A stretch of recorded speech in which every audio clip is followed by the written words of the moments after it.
Bonjour, ici Maryse Lehoux pour Diva Yoga.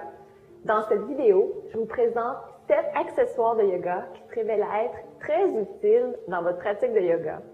Je vous montrerai aussi comment les utiliser. Depuis notre tendre enfance, nous pratiquons toujours les mêmes mouvements répétitifs.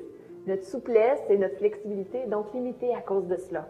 Et quand on y pense, on est assis sur une chaise à l'école, au bureau, dans l'auto, au repas, et même lorsqu'on relaxe devant la télévision, on est assis. À mon avis, pour la majorité des Occidentaux, les accessoires de yoga sont une nécessité dans la pratique de yoga parce qu'ils nous permettent 3 choses. Premièrement, de garder un alignement corporel et énergétique optimal.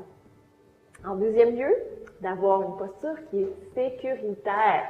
Super important la sécurité. Et ensuite, en troisième lieu, de jouir des mêmes bienfaits que la posture qui est sans accessoires.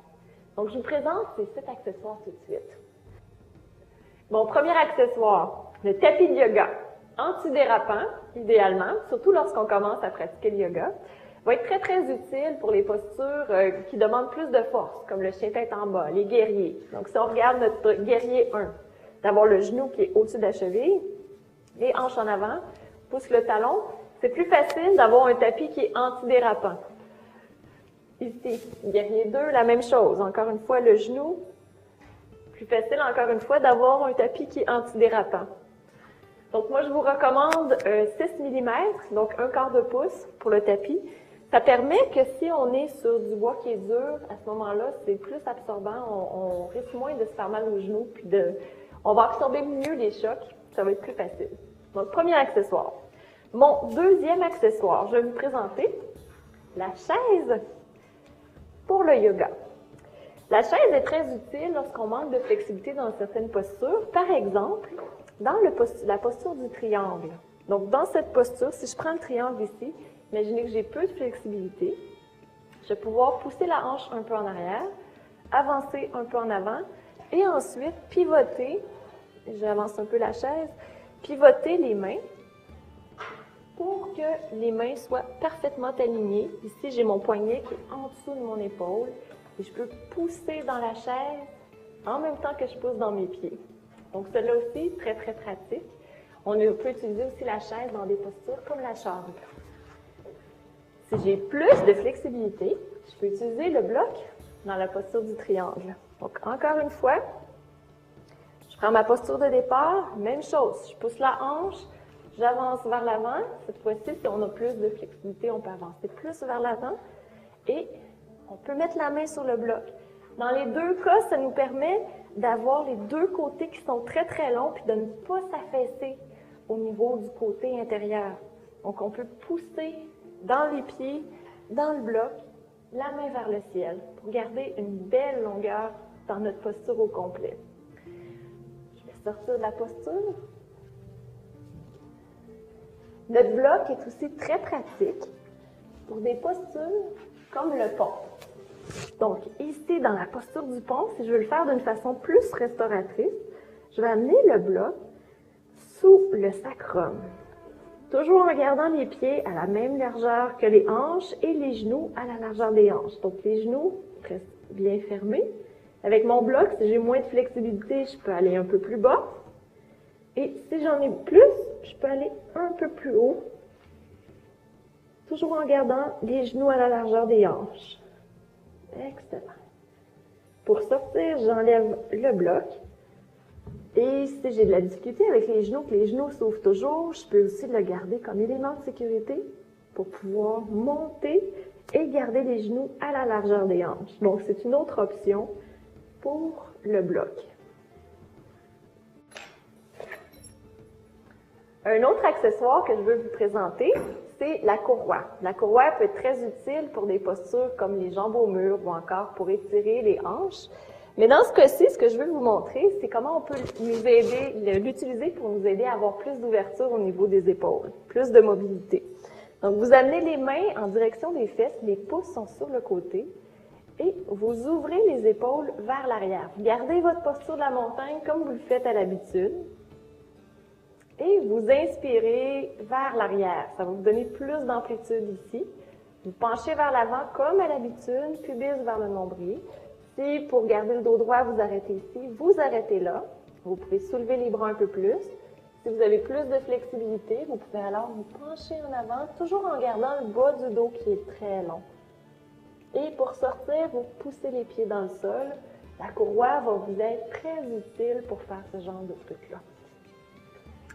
Notre prochain accessoire sera le coussin. Coussin de méditation, coussin de respiration. Donc, c'est important d'avoir les hanches qui soient plus hautes que les genoux. Donc, si vous avez les genoux qui sont ici plus hauts que ce que vous avez au niveau des hanches, à ce moment-là, après quelques minutes, ça ne sera pas très long, vous allez avoir les hanches très tendues, vous allez avoir de la difficulté à vous concentrer sur ce que vous faites. Vous avez deux options. Soit vous mettez les blocs en dessous pour pouvoir laisser les hanches reposer. Donc, les genoux vont pouvoir aller dans les blocs, les hanches vont pouvoir relaxer. Ou encore, ce que vous pouvez faire, c'est soulever les fessiers pour être un peu plus haut.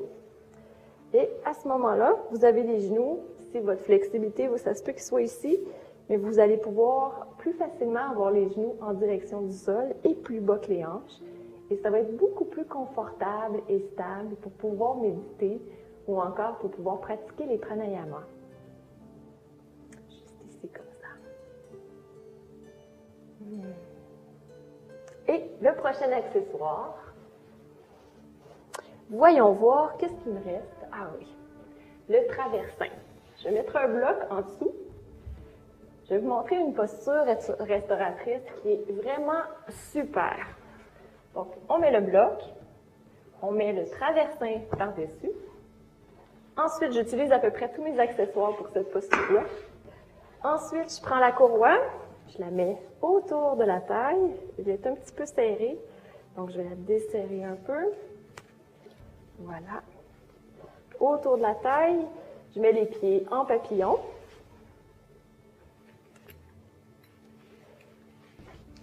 Et la courroie en dessous des pieds. La courroie au niveau plus bas que la crête iliaque, pardon. Et ensuite de ça, on serre la courroie. Je vous invite ici à prendre deux blocs, à les mettre en dessous des genoux pour que ce soit encore plus confortable. Vous vous installez à peu près là, à peut-être 5 cm, 2 pouces, et vous descendez des deux côtés sur votre traversin. Donc, c'est mon 6e accessoire. Et le 7e accessoire, le petit coussin pour les yeux. Pour amener une relaxation complète et totale.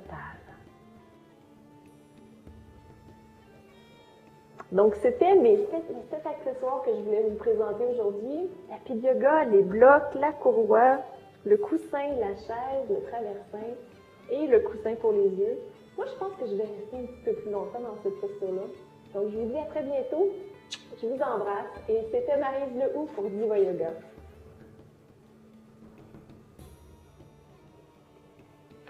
Quand on a terminé de filmer la vidéo, je pensais que c'était terminé, que cette vidéo-là serait terminée, mais j'ai une petite surprise pour vous. Je vous présente Cassandra. Cassandra, c'est elle qui filme les vidéos de Diva Yoga, puis les vidéos sur lesquelles que je mets sur YouTube.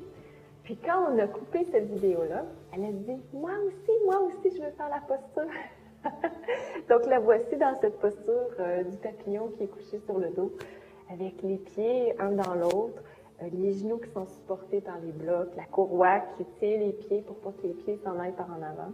Elle a aussi une belle extension au niveau de son dos, puis son petit coussin sur les yeux pour qu'elle puisse bien relaxer. Donc voilà un bel exemple de Cassandra. Donc essayez-le vous aussi, je parie que vous allez beaucoup apprécier cette posture-là. Je vous dis à très bientôt, je vous embrasse et namasté.